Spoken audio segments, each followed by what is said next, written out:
En pleine semaine, le maire d'Anizy-le-Grand dans l'Aisne est appelé en urgence.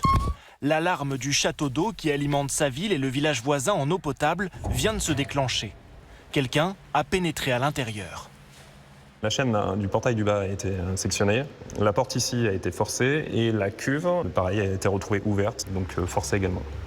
De la mousse à la surface de l'eau et une matière non identifiée au fond de la cuve. Une alerte sanitaire est aussitôt déclenchée. Interdiction de consommer l'eau du robinet dans l'immédiat. C'est la première fois que le maire vit une telle situation. On a du mal toujours à comprendre un petit peu les motivations. La délinquance basique de dégradation, peut-être. Voilà, juste le plaisir de dire « Ah bah on a accès au château, tiens on va leur mettre de la mousse dans le robinet », peut-être, on ne sait pas. Peut-être une mauvaise blague qui a tout de même coûté 24 000 € à la commune. Elle a dû distribuer de l'eau en bouteille pendant 5 jours, le temps des analyses. Aucune pollution détectée, mais les habitants regrettent la situation.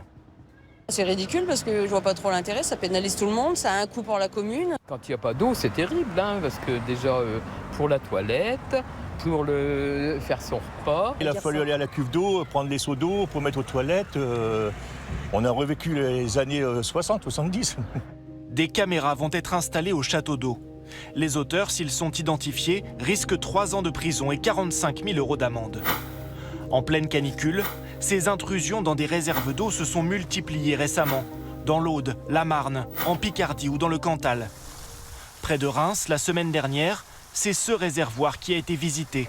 13 communes privées d'eau potable au robinet pendant 3 jours. Le coupable n'a pas été identifié. Au contraire de cet incident, à Uzerche, en Corrèze, 600 mètres cubes d'eau étaient stockés dans cette structure en plastique. Après, jusqu'à cette hauteur-là, ici, ça faisait un énorme coussin rempli d'eau. Des jeunes ont sauté dessus pour s'amuser et l'ont éventré. Coût pour la commune, 20 000 €. En période de sécheresse, les conséquences pourraient être dramatiques.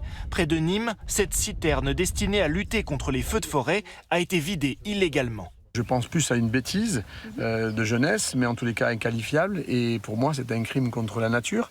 Parce que si cette cuve venait à se vider et qu'on ne s'en aperçoive pas, et qu'au final, il y a un incendie sur cette zone, on ne pourrait pas avoir cette réserve d'eau. Une enquête est en cours. Le maire a demandé à tous les promeneurs, cyclistes et chasseurs qui empruntent ces chemins de garder l'œil ouvert. Et les volontaires sont déjà nombreux.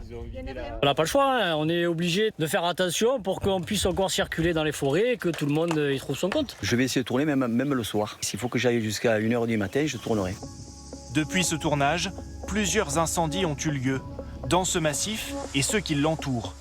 La mairie de Poulx a décidé de porter plainte contre X suite à la vidange de sa citerne d'eau.